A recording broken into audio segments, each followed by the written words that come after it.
You are up. All right, Benton County Commissioners are in session.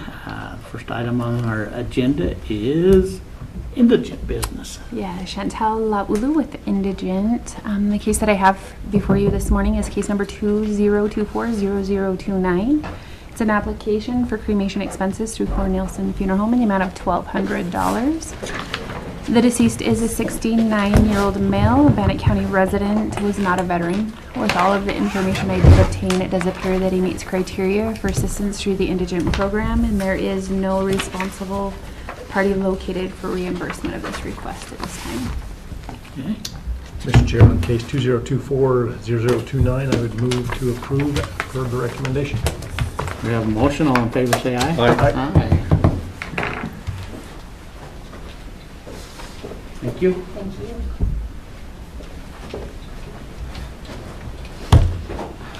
Well, Shanda, looks like you're up.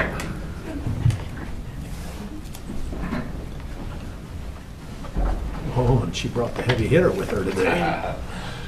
Sometimes. Good morning, Commissioners. This is Shanda Crystal, Chief Procurement Officer, and I have with me here today. Dan Kendall, Facilities Director. And we are here to discuss awarding the boiler project for the courthouse.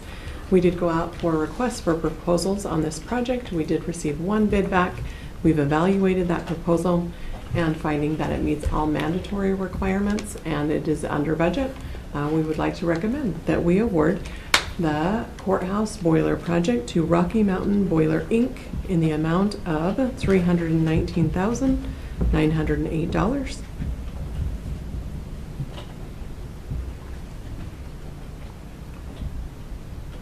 Any questions? Are these similar to the ones that are out at the jail? Yeah. I think they'll be much more efficient. Our current boiler room stays at a steady, balmy 120 degrees and should put an end to that, and much smaller. So Will it be a single unit or a couple? there'll be a couple, and they'll back up each other so that if one does go down, it'll automatically switch over. And condensate tanks, same thing. I'll have 2 pumps instead of 1, and replace the air compressor that runs all of our thermostats. So it's a complete overhaul. I think the main concern is a delivery date. What's the concern there? Well, it's gonna show up about the time we're gonna want to start it. So we might have to go one more winter with the old one. But we'll Just get tell 'em. everybody wear coats for a week. Yeah. Well, on that bid, they also claim it's going to take about 45 days to install. So it's kind of we're going to hope that they show up early, and we'll maybe have to wear our coat for a week.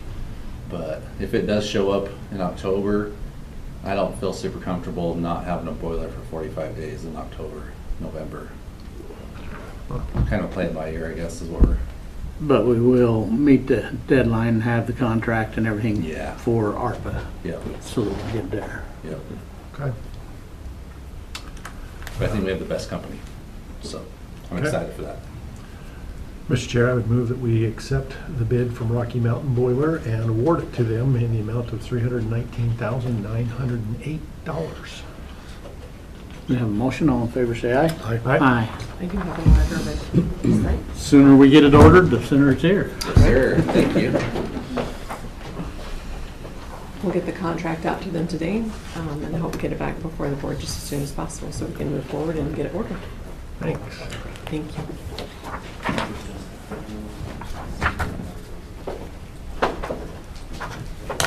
Thanks, sir.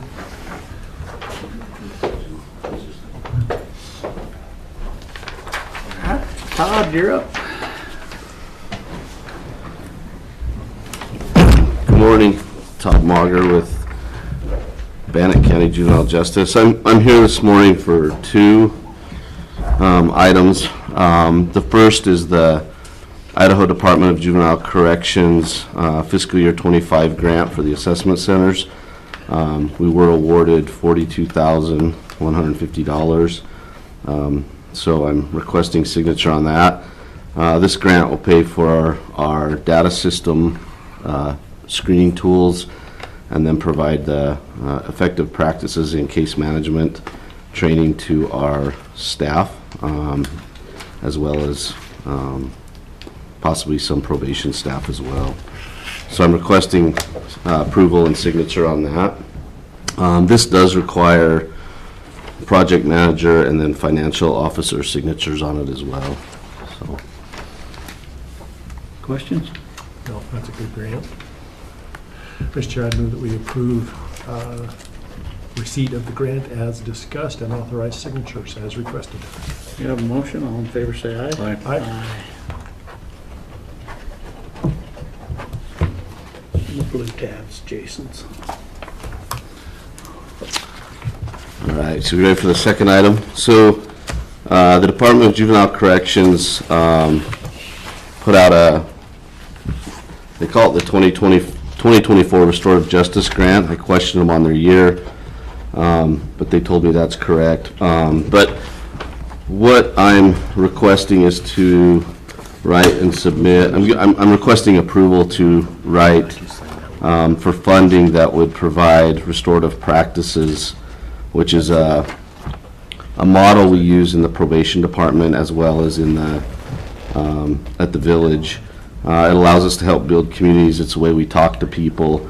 But with that, there's also a portion of that that's a restorative conferencing portion where you're bringing a person that was offended and the offender together, going over, what happened, what they were thinking at the time, what they've thought about since, what was the hardest part for the person that was offended, how it affected them, and basically bring everybody together to right a wrong and create a contract.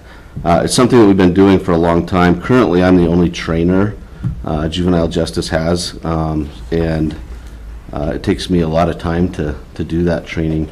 But my proposal would include funding for 30, well, it'd be 90 books because there's 3 books. There's a restorative practices book, a circles book, and then a restorative conference book. So 90 books that would allow me to do a prerequisite training for 30 staff in our community. That would include, school districts, maybe some of those satellite offices that we're working with in the other counties. But it would allow me to train 30 people. And then what we would do is request funding for the International Institute for Restorative Practices, where I was trained, to come in and do a trainer of trainers for 10 people, which would allow us to really, when I got trained 15 years ago, there was 3 or 4 of us that were trained, and we're down to just me. And so that'll really help with the restorative practice program in our department, in our community for ongoing years. What I would probably write in, I got a couple quotes. We're looking around $1,600 for books, and then to bring them in, they'd have to come in on 2 different dates because the initial restorative practices for trainers and circles is 2-day training, and then the other restorative conference is another 2-day training. So we're looking at requesting about $30,000 to take care of that. What's the match on this? There is no match. Okay. I didn't think I saw them. I just want to double check. And so the main part of this is to train trainers to help bring offenders and what's the proper term for the people that had been offended. We don't like to call them victims, right? Right. Yeah. Right. So the people that have been offended or affected together. So there's really there's 3 different aspects of it. There's restorative practices, which we use in talking with those clientele we work with. It's doing things with them rather than to them or for them, or not doing anything at all. It's about, through that, you build relationships, communities, which makes it easier to talk about difficult things. And then the YDC program, and we use it with community circle. The next step is circles, and it's really designed for educators, where you teach out of circles, you process the day through circles. But the YDC program uses that every day. I use it with kids when we get together in groups, when we go on our River Buddies trip, when we're doing community service. It's pretty powerful. There's been times we've been out on the trail, like doing community service, and some kids are messing around, not doing the work, and another kid will say, hey, let's circle up, and they talk about how the behavior is affecting the whole group, and the process. And so it allows to, like, leaders to step up and really model things. And so, so that's an aspect of it. And then the more formal is those restorative conferences when someone's been harmed, bringing everybody together and making right. And there's a contract that's developed. It usually takes 3 or 4 weeks of working with the offender and the person that was offended, and they bring their supports and bring them together. So it's a very formal process. We have been doing it for a lot of years since we got involved in the implementation of the village. I haven't had a lot of time to direct, and we had lost the person that was doing the restorative conferencing, and so now we have 2 part-time people that will do that as part of their property and persons prevention stuff. So will this kind of go hand in glove with the stuff that Matt tries to accomplish with his restoration stuff? yes, yep, right, hand in hand. Yep. So would you anticipate that this helps improve those numbers that Matt has, or just kind of keeps them where they're at? I would say if we were able to implement it like to the full amount, it would help. I feel like we've, based on workload and volume, we've kind of strayed away from that. And where I'm the only trainer, it's a 4-day training all day. So it takes a lot to put that training on. And if I had, my goal would be that we get 3 or 4 other trainers within our probation department. I don't know how, I'm getting older, and I right, and when you look at these programs and the things that work, we want to really root them in our department so that it can carry on. Yeah. And we've worked well with the school. The school does have a few trainers. They're not really they really haven't done the restorative conferencing, that more formal aspect of it, but we've helped the school get it, School District 25 get it into the school, and they're using it. So, Well, I like Matt's restoration focus, and I think that's important, so Yeah. I'm glad to support that. Mr. Chair, I would move that we authorize application for the restorative justice grant as discussed. We have a motion. All in favor, say aye. Aye. all right.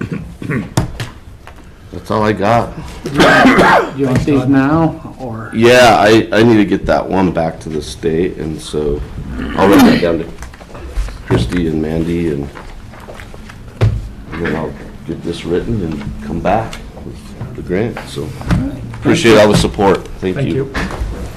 Next on our agenda is resolutions. Resolution 2024-39, approving June 2024 salaries.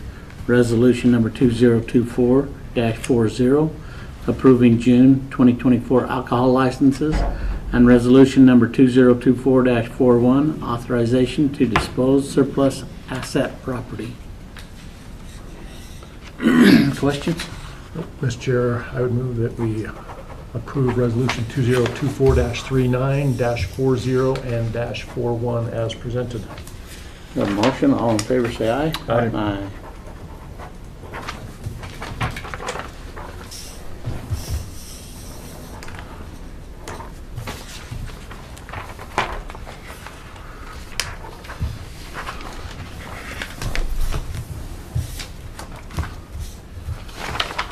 All right, next, under our consent agenda, we have certificate of residency, and we have minutes from June 19th, 20th, and 25th. Mr. Chair, I'd move that we approve the consent agenda as presented. We have a motion, all in favor say aye. Aye. Aye. And with that being said,